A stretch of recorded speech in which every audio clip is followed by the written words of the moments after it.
Good morning, everybody. Welcome back to, well, afternoon, I guess I should say, to another episode of Fanfiction. Sorry for the late start. I wanted to sleep in today. Let's get this sorted out. So today, I think we have 4 actions. 1, 2, 3, 4. Yes, we do. All right. So let's open up everything that we need and get this bitch started. What up, Big Food? How you doing, man? How you doing? How you doing, man? How you doing, man? How you doing, man? Alright, so first, Big Food gets some XP. John Stern, so that puts you at 13. Cool. Next is Heavy Metal, aka Samuel Davis, which puts him at 35. My god. Next is Dr. Cirrus, aka Zachary Blackhole, which puts him at 19 experience points. And last one is Tyler Blackmar, aka the Blind Watchman, which puts him at 12 experience points. 0 boost dice. Alright. Good to know. So, let's roll some initiatives. Who goes first? So, John Stern, 3 green, 2 yellow, 2 advantage, 2 successes. Samuel Davis with 1 yellow, 2 green.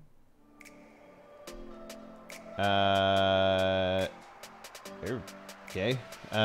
Beats you out by a hair. So that's kind of cool. Zachary Blackhole. Let's take a look. You have 2 yellow. So that would beat you as well because of his how many yellow die he has. And Tyler Blackmar. Let's take a look. 1 yellow, 1 green. What do you know? He goes first. Alright.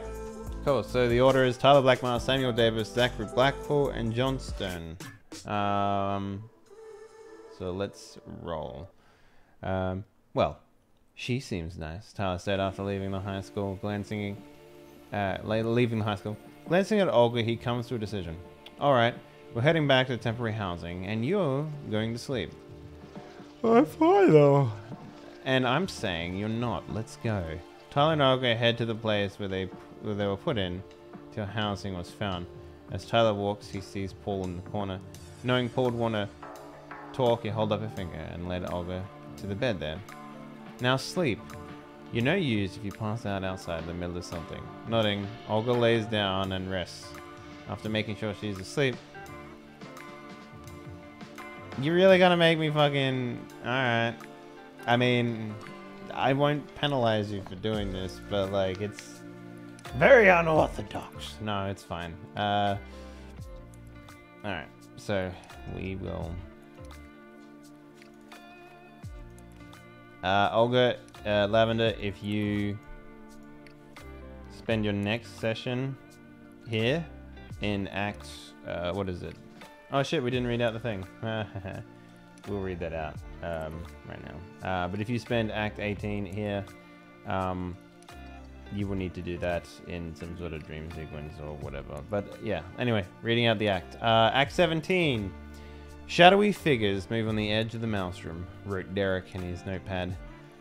The lens he set up in his hunter perch had been fixated on the boundary of the pulsating lightning storm for the past few days now. Considering firing rounds at them to scare them off, but I don't want to give away my position, he continued. Not sure if it'll do any good. A few days wasn't a whole lot of time. The longest he sat in a position like this was a week and a half.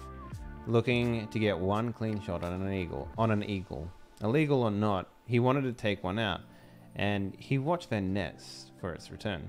So a few days looking into possibly hell wasn't that rough.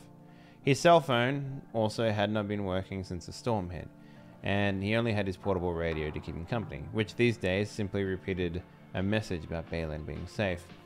If he was out there in the Maelstrom, if what he saw was out there waiting in the Maelstrom, if what was out there in the Maelstrom was waiting for something, he does not think being surrounded by idiots was the way to go. The sky starts to darken as a little more, and as what you can only assume is night. Pray use this time carefully. Time frame 3 hours with global blue sky of 0. Anyway, back to Blind Watchman. Now sleep. You're no use if you pass out in the middle of something. Nodding, Olga lays down and rests. After make sure she is asleep, Tyler walks over to Paul, and Paul asks, so did you find anything out or something to do?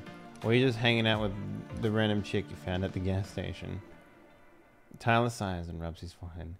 Yeah, I found out about the name of the guy we can go to do something. Both you and I go to for something to do, and you and I both know I don't have an eye for women anymore. You need to stop being so paranoid. Paul grunts. You and me are alive because of paranoia.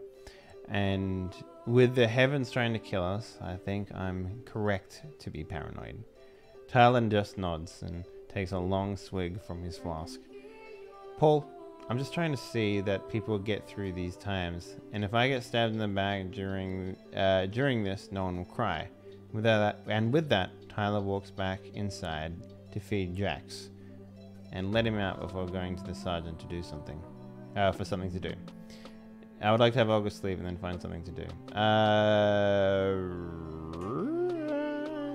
Okay. Well, I mean, you visiting the sergeant is no big deal.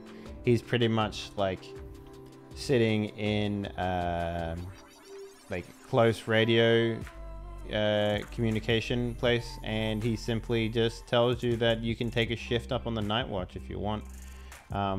They had a few people call, not feeling well, but they're undermanned, obviously. So tonight, if you want, you can sit up on the wall and watch out. They won't give you a rifle or nothing, but you can sit there with binoculars and make sure nothing comes up on the wall until then. And that's what he says that, at least for now, what they're understaffed with is to do. So no strain needed for that. So good job. All right, Sammy, the Samuel Davis. Let's take a look. Sammy rushes his way out of the makes his way out of the building. The night was cool on his exposed chest, but the nicotine rush would be worth the discomfort. He reached into his pocket and retrieved a matchbook. Sweet Christmas, I needed this. Returning the matchbook to his pocket, he realized that the LSD was missing. Shit. So much for making it last. Sammy closed his eyes. Do you always talk to yourself? Sammy looked over to see the red-haired woman in the doorway. Yes, frequently. It helps me think. He took another drag. Hey, did anyone go through my pockets when they carried me in? The woman crossed her arms. It was like, I actually wanted to talk to you about that. She reduced the bag. Why are you carrying around these drugs? Sammy glared at the bag. Hey man, those weren't all for me. I wasn't going to sell them or anything. Hey man, those were all for me. I wasn't going to sell them or anything. He scratched the back of his head. What business is it of yours anyway? What gives you the right to go through my stuff? The woman gets in Sammy's face. The woman gets in Sammy's face. I'm a Rockwell County Ranger, dumbass. Sammy's eyes grew wide. Oh. He covers his face in shame. I'm fucking stupid today. The woman steps back and says, count yourself lucky, kid. At least you aren't in the group being examined by Agent Mira. I have confiscated your drugs, but at least I dressed your wounds instead of poking around your exposed flesh. Sammy flicks his cigarette butt under the pavement. Jesus, that's fucked up. The two enter the building. Sammy glanced over at the woman as they make their way down the halls. Thanks for the cigarette. My name's Sammy. The woman answered without breaking pace. I'm Danielle. Now, Sammy, get some rest so you can be of use to this community. Danielle will return to her work. I'm sure you'll be useful at, well, something. After a moment of silence, he built up the courage to ask a burning question. Hey, is there anything you need help with? I would like to make an untrained charm check to help this redhead woman with her work. I mean, here's the thing. You don't need to make a charm check for her to give you chores.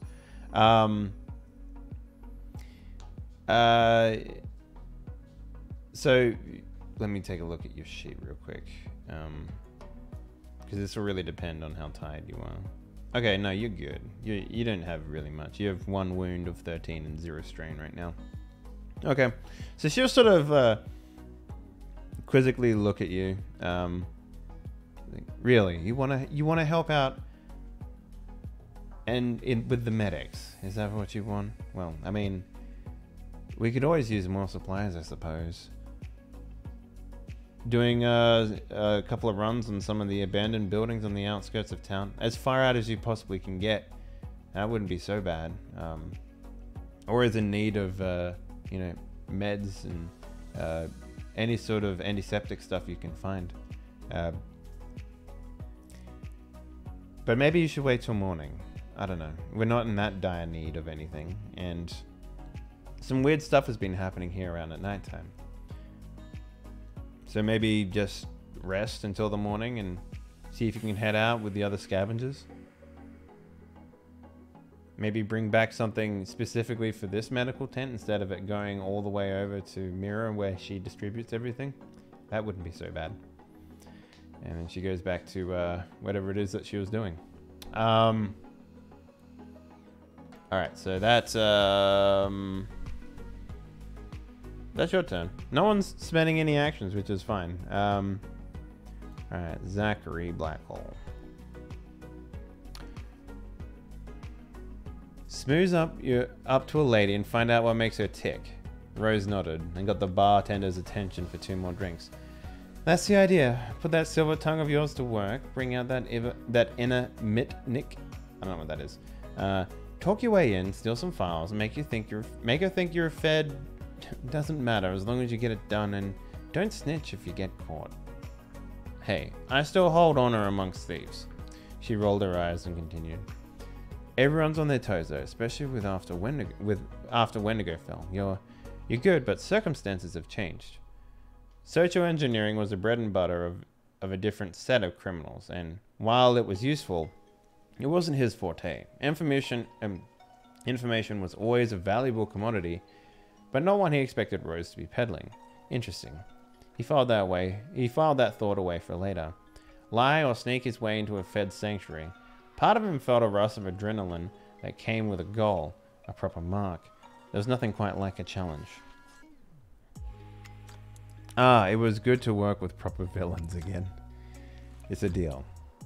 A look of genuine giddiness snaked across her face. Maybe the shit city won't be such a drag after all. The bartender brought over 2 shots and Zach downed his. Turning it over, he slammed it onto the bar. Rose? Yeah?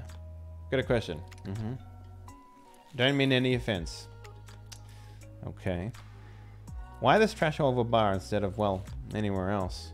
Well, aside from there not being really anywhere else, the sound of breaking glass and collapsing wood behind the 2 of them was an audible crack akin to a brick hitting flesh, and a bar patron threw into a wall with a meaty thunk. He didn't move as he was collected by the bleeding bouncer and thrown outside. Reminds me of home. She gave him a salute with her glass as he got up. Off already? No rest for the wicked. She downed her shot. Should be fun. Zach is going to use Streetwise to put his ear to the ground. He wants to find info about Mira and her routine before making a move. Okay, that's an interesting one. Considering that she's running this bitch,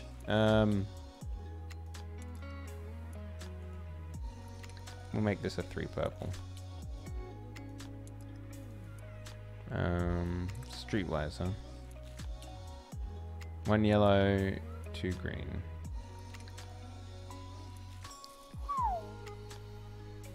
Man, that roll tanked you super hard. Okay, yeah, so it's not that you can't find her, you know, schedule. It's that she doesn't have one, right? She's running a camp of very weary, very paranoid, very bloodshot-eyed, very angry survivors, very scared survivors. She's doing her best to maintain a straight face in all of this, but ultimately, she doesn't have a set schedule. She's not like, at 9 a.m. I go here. It's nothing like that at all. She's called to where she's needed. And, you know, if anything, all you do is waste your time trying to find a method in the madness, as it were. So I'm going to give you 1 strain for attempting.